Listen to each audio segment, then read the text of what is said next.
Welcome to my টুয়াস kitchen. আজকে দেখো বন্ধুরা কি রান্না করব। আজকে একটা মানে স্ন্যাক্স করব বিকেলের দিকে। এটা হচ্ছে পাঁপড়। পাঁপড়টাকে আমি মানে ভিজিয়ে একটু শুকিয়ে নিয়েছি, মানে পাঁপড়ের টিক্কা বানাবো। এরপরে এটা একটা সেদ্ধ আলু, আর এটা হচ্ছে একটু শসা, লঙ্কা, ধনেপাতা। এখানে আছে পনির গ্রেট করা, একটু আদা, টমেটো, বাঁধাকপি কুচোনো, ক্যাপসিকাম কুচোনো। এবার দেখতে থাকো বন্ধুরা কিভাবে আমি রান্নাটা করছি। দেখো, প্রথমে আমি ওই টিক্কার ভেতরে যে পুরটা দেবো না, সেটা তৈরি করে নেবো। তেলটা গরম হলো, জাহাজটা একটু বেশি মশলা দেবো না, একটু জিরে,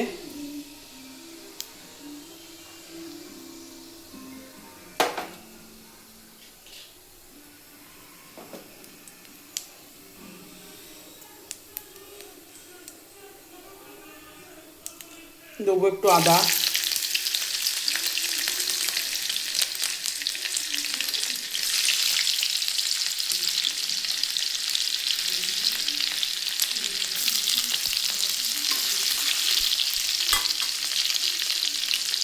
একটু আদা দেবেন, তারপরে দেবেন ক্যাপসিকাম,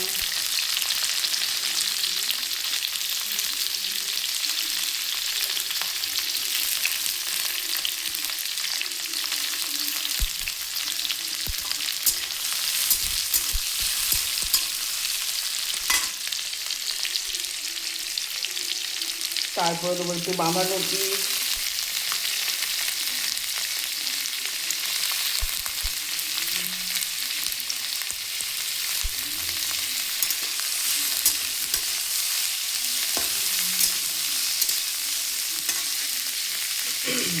হলুদ দেবো না, ঠিক আছে, একটু দেবো টমেটো,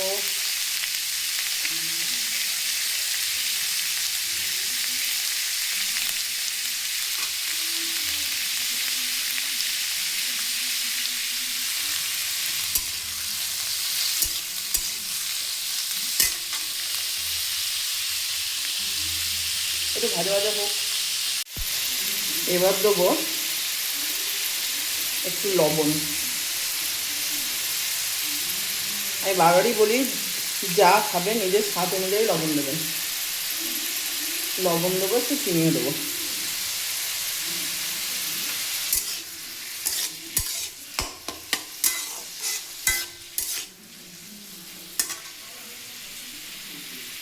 এটা বিকেলের দিকে বাচ্চাদের দিতে পারেন, একটা স্ন্যাক্স হিসেবে খুব ভালো লাগবে খেতে। এবার আমি সেদ্ধ যে আলুটা করেছিলাম সেটা দিয়ে দেবো।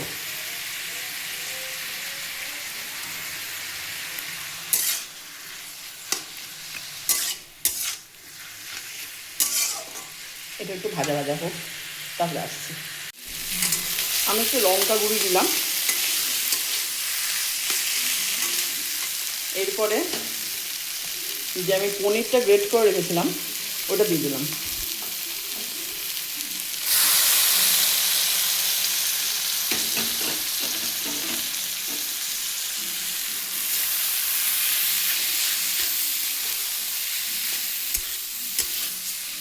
দেখুন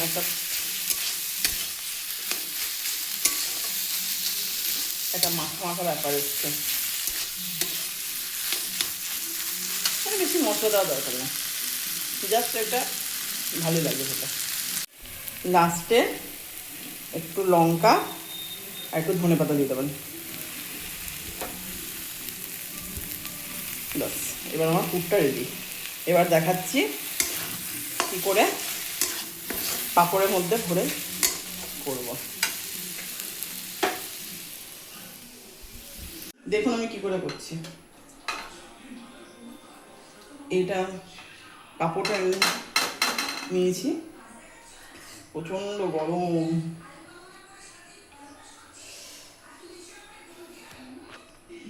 পুরটাকে এখন মাছ বরাবর দেবেন, একটু শসা দিয়ে দেবেন। আমি এটা নিরামিষ করছি, আপনারা পেঁয়াজ দিয়েও খেতে পারেন। জাস্ট এরকম করলাম, একটু জল দিলাম, এদিকে একটু জল দিলাম, নিয়ে এটা ভাজ করে দিলাম। এরকম করে সব কটা করে নেবো। এইভাবে আস্তে আস্তে তেলের মধ্যে ছাড়বেন। খুব আলতো হাতে করবেন, নাহলে এগুলো ছেড়ে যেতে পারে। খুব সাবধানে করবেন।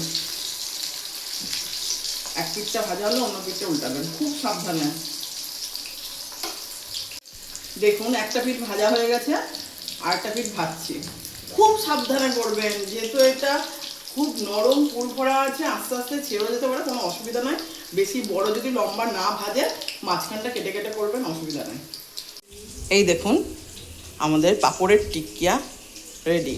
এটা একটু সস দিয়ে পরিবেশন করবেন, ইয়াম্মি লাগবে। কিন্তু বারবার বলছি, ভাজার সময় কিন্তু খুব সাবধানে ভাজবেন। বড় ভাজা যদি না হয়, মাঝখানে অর্ধেক করে কেটে নিয়ে ভাজবেন।